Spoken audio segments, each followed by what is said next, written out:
Hello everyone, welcome to Skill IQ. Skill IQ में आपका स्वागत है। तो हम अपना लेसन नंबर 11 जो कि है नरेशन, ठीक है। लेसन नंबर 11 और 12 जो है हम पहले करेंगे, नरेशन और वॉइस। उसके बाद हम अपने नाउन वाले चैप्टर पे वापस लौट जाएंगे, ठीक है। तो सबसे पहले हम जो है अपने जो चैप्टर है इसको स्टार्ट करते हैं।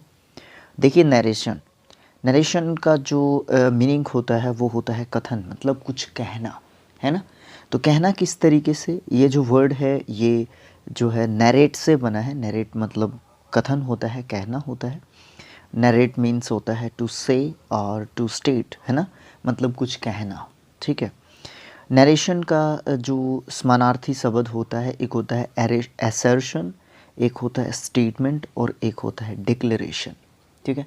तो आप जो है नरेशन को एसर्शन, स्टेटमेंट और डिक्लेरेशन जो है कह सकते हैं। लेकिन नरेशन के नाम से और रिपोर्टेड जो है स्पीच के नाम से इसको ज़्यादातर जाना जाता है। अब यहाँ पे देखते हैं, सबसे पहले दो चीज़ें जो है यहाँ पे दी गई हैं। देखिए, नरेशन होता है, नरेशन के दो पार्ट्स जो है बताए गए हैं। एक होता है डायरेक्ट स्पीच और एक होता है इनडायरेक्ट स्पीच। डायरेक्ट स्पीच में क्या होता है, जब भी कोई ऑडियंस यानी कि जो भी श्रोता होता है, सुनने वाला होता है, किसी भी स्पीकर जो भी बोलता है, वक्ता होता है, उसके स्टेटमेंट को जो स्पीकर है वो जो है उसके शब्दों में या फिर उसी की भाषा में जो है एक्सप्रेस करता है या अभिव्यक्त करता है, उसको हम जो है डायरेक्ट स्पीच कहते हैं।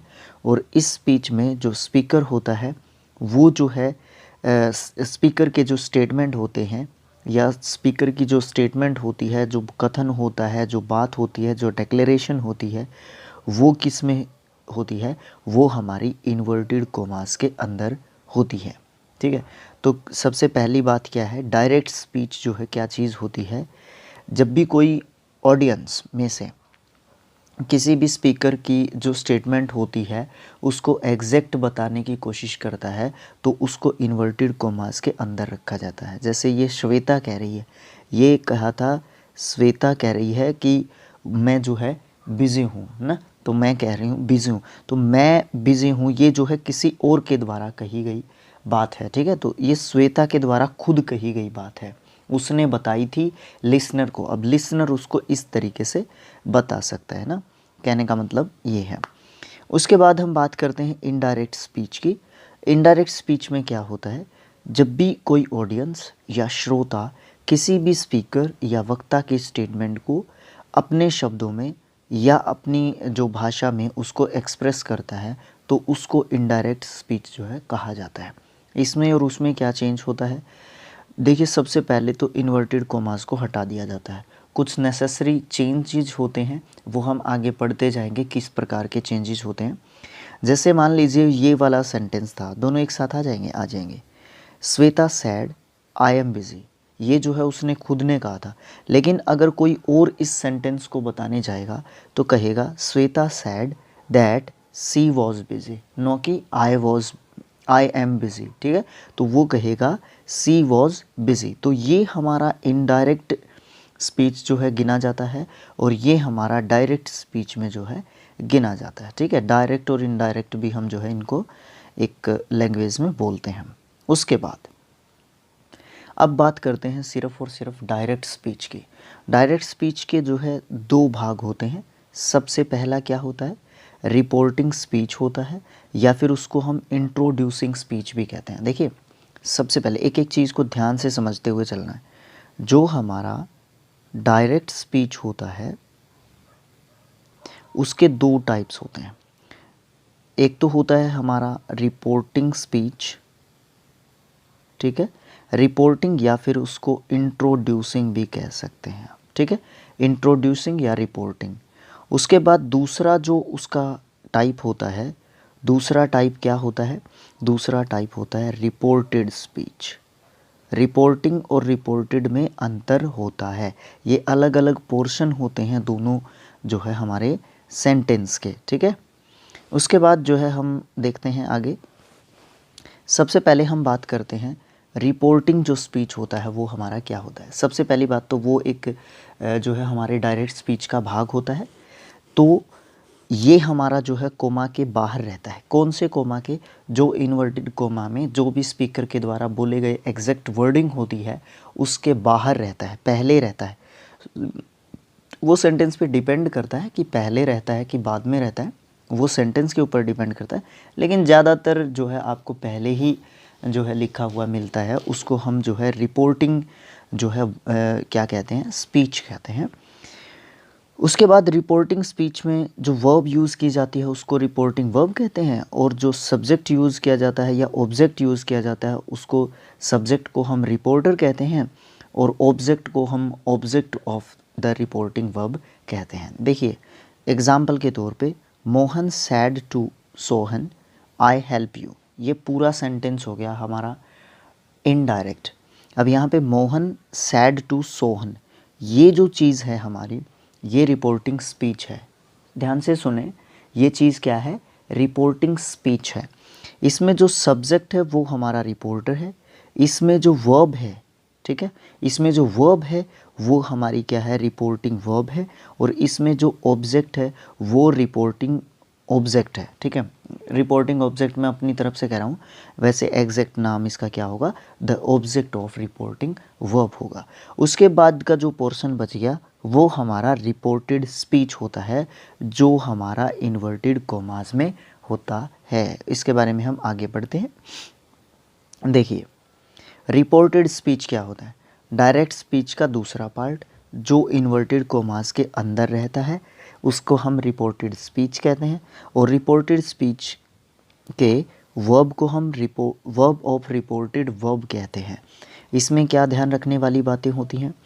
रिपोर्टिंग वर्ब का प्रयोग सेंटेंस के प्रारंभ में करते हैं, बीच में भी कर सकते हैं या लास्ट में भी कर सकते हैं। रिपोर्टिंग वर्ब जो है, रिपोर्टिंग जो स्पीच होता है उसके जो है बीच में, आगे पीछे कहीं पे भी जो है हो सकता है। उसके एग्जाम्पल देखिए, he said I write a letter, यहाँ पे जो है सेंटेंस के जो है शुरुआत में हो गया।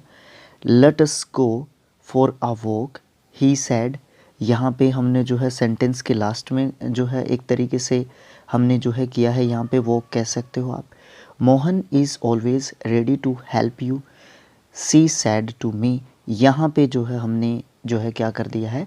बीच में कर दिया। तो कहने का मतलब क्या है? जो हमारा रिपोर्टिंग वर्ब होता है वो जो है सेंटेंस में बीच में, आगे या पीछे कहीं पे भी जो है उसको यूज़ किया जा सकता है। उसके बाद डायरेक्ट स्पीच से इनडायरेक्ट स्पीच में चेंज करने के लिए ये जानना बहुत ज़रूरी है कि जो भी इन्वर्टेड कोमास के अंदर होता है जिसको हम रिपोर्टेड स्पीच कहते हैं, वो किस प्रकार के सेंटेंस का एग्जाम्पल है या किस प्रकार का सेंटेंस है।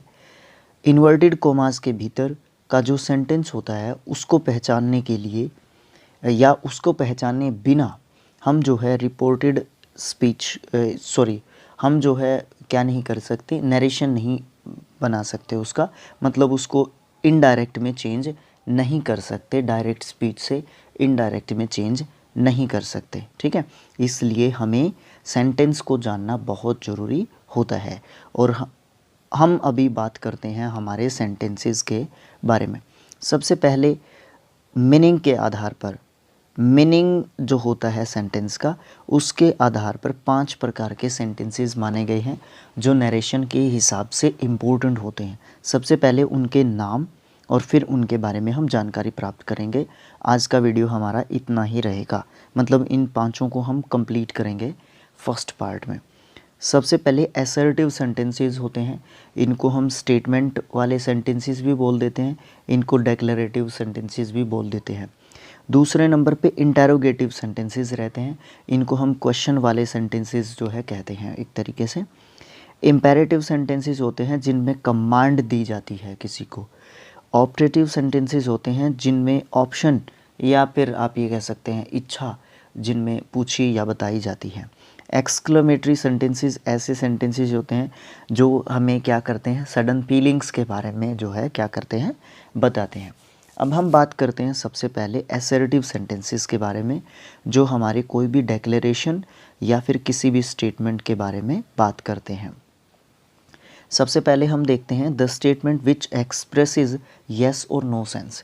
यहाँ पे जो हमारे असर्टिव सेंटेंसेस होते हैं इनमें येस और नो का जो है आंसर ज़्यादातर हमें मिलता है, यानी कि हाँ या नहीं का बोध जिस प्रकार के सेंटेंसेस से हमें होता है तो उस प्रकार के सेंटेंसेस को हम असर्टिव सेंटेंसेस कहते हैं। जैसे कि ही इज़ अ स्टूडेंट, हाँ वो एक स्टूडेंट है ना, इस तरीके से। सी वॉज नॉट अ नर्स, नहीं वो जो है कोई नर्स नहीं है ना। तो इस तरीके के जो सेंटेंसेस होते हैं उनको हम असर्टिव सेंटेंसेस कहते हैं। अफर्मेटिव सेंटेंस जो है क्या होता है? Affirmative sentence the sentence which expresses yes sense, और नेगेटिव सेंटेंस क्या होता है? The sentence which expresses no sense. मतलब हम जो है क्या करते हैं, जो हमारा असर्टिव सेंटेंस होता है उसको हम दो भागों में बांटते हैं, एक तो अफर्मेटिव सेंटेंस में और एक नेगेटिव सेंटेंस में, जो हमारे येस और नो से संबंधित होते हैं। उसके बाद नोट है, असर्टिव सेंटेंस के लास्ट में जो है हम क्या करते हैं, फुल स्टॉप का यूज़ करते हैं। दूसरे नंबर पे साइन ऑफ इंटरोगेशन वाले जो सेंटेंसेस होते हैं इनको आसानी से भी हम जो है पहचान लेते हैं। क्या होता है? The sentences which is used या the sentence which is used to ask a question. मतलब ऐसे सेंटेंसेस जो है हमारे इंटरोगेटिव सेंटेंसेस कहलाते हैं, जिसमें क्या किया जाता है, क्वेश्चंस पूछे जाते हैं। जैसे कि आर यू नोटी, येस और नो में आपने जवाब देना है। हाउ आर यू, अब आप इसमें थोड़ा सा बता भी सकते हैं, आई एम फाइन या जो भी है, एक जो है सेंटेंस में भी आप इसका आंसर दे सकते हैं। येस या फिर नो में भी आप जो है इसका आंसर दे सकते हैं। अब यहाँ पे भी दो तरीके की बातें होंगी। एक तो येस या नो वाले जो क्वेश्चंस होते हैं, सबसे पहले तो उन्हीं की बात की गई है यहाँ पे। ऑक्सिलरी वर्ब्स जैसे कि is, am, are, was, were, has, have, had, do, does, did, will, shall, can, could, may, might, modals भी हमारे सारे शामिल होते हैं। इनसे जो स्टार्ट होते हैं वो हमारे क्वेश्चन वाले जो है सेंटेंसेस बनते हैं, जाहिर सी बात है। या फिर WH फैमिली के जो वर्ड्स हैं वो भी हमें इनमें ज़्यादातर देखने को मिलते हैं। जैसे कि आर यू टोल, तो आप इसका जवाब देंगे yes I am toll. Yes कह के भी आप जो है निपट सकते हैं या अपनी बात से जो है छुटकारा पा सकते हैं, येस कह के भी आप। उसके बाद WH वाले दूसरे पार्ट में जो है इन्होंने बताए। सबसे पहले पार्ट में हमें जो है कौन कौन से बताए, येस या नो में क्वेश्चंस जब दिए जाते हैं उसमें आपकी हेल्पिंग वर्ब्स और मॉडल ऑक्सिलरी जो वर्ब्स होती हैं उनसे स्टार्ट होते हैं हमारे सेंटेंसेस, उनको माना गया है। और दूसरे नंबर पे जो हमारे होते हैं WH फैमिली के जो मैंने जिक्र किया था, वो यहाँ पे जो है इनसे क्वेश्चंस पूछे जाते हैं, जैसे कि व्हेन, हाउ, व्हाई, है ना, हु, इस तरीके के जो WH फैमिली के जो वर्ड्स होते हैं इनसे स्टार्ट होते हैं हमारे सेंटेंसेस। ठीक है, जैसे what is your name, my name is mister A के ठाकुर, तो आप सीधा मिस्टर ए के ठाकुर भी कह सकते हैं, ए के ठाकुर भी कह सकते हैं। तो ये जो है डिपेंड करता है। अब यहाँ पे असर्टिव सेंटेंसेस में फुल स्टॉप लगता है, बट यहाँ पे जो है साइन ऑफ क्वेश्चन मार्क जो है लगता है। तीसरे नंबर पे इम्पेरेटिव सेंटेंसेस की बात है, जिनमें the sentences which expresses order, advice, request, command etcetera, जिनमें जो है हमें आदेश, सलाह, रिक्वेस्ट की जाती है या फिर कोई भी जो है हमसे जो ऑर्डर फॉलो करवाया जाता है, कमांड दी जाती है, इस तरीके के जो सेंटेंसेस होते हैं हमारे, वो कौन से सेंटेंसेस होते हैं, वो हमारे इम्पेरेटिव सेंटेंसेस होते हैं। उसमें जो है क्या करते हैं, सेंटेंस में सब्जेक्ट यू जो है छिपा रहता है एक तरीके से। जैसे कि अगर बात करें, ये भी दो तरीके के होते हैं, अफर्मेटिव इम्पेरेटिव सेंटेंसेस और नेगेटिव इम्पेरेटिव सेंटेंसेस। अफर्मेटिव में क्या है, जैसे कि bring a glass of water, अब आपको इसमें ऑर्डर दे दिया, stand up, sit down, help the poor, इसमें आपको एडवाइस दे दी। तो इस तरीके से आपने क्या करना है, चीज़ों को समझना है सबसे पहले कि सेंटेंस कौन सा दिया गया है ना।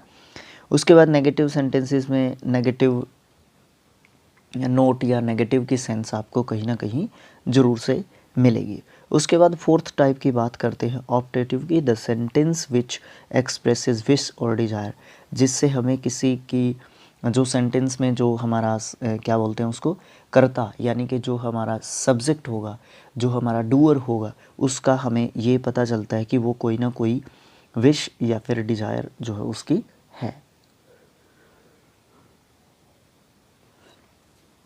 नेक्स्ट है क्या है, मे यू लिव लॉन्ग। यहाँ पे जो है आपको साइन ऑफ जो है एक्सक्लेमेशन मार्क मिलेगा ज़रूर से पक्का ऑप्टेटिव सेंटेंसेस में, बिकॉज़ हम जो है क्या करते हैं, एक तरीके से ब्लेसिंग्स भी जो है इस तरीके के सेंटेंसेस में देते हैं।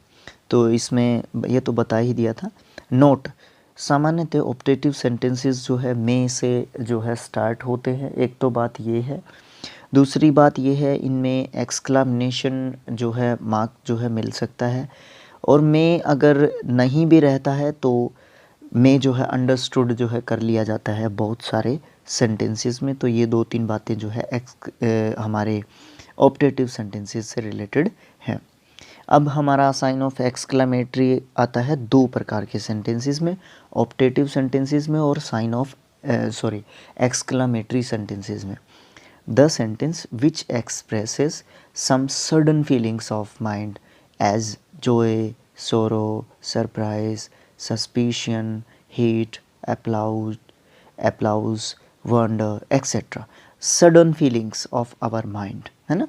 बहुत सारे सुख, दुख, आश्चर्य, किसी को एकदम से हैरानी हो गई, प्रशंसा कर रहे हैं, नफरत कर रहे हैं, इस तरीके के कुछ वर्ड्स भी होते हैं यहाँ पे जो हमारे ऑप्टेटिव सेंटेंसेस में ज़्यादातर हमें देखने को नहीं मिलते, बट एक्सक्लेमेटरी सेंटेंसेस में आपको देखने को मिलते हैं।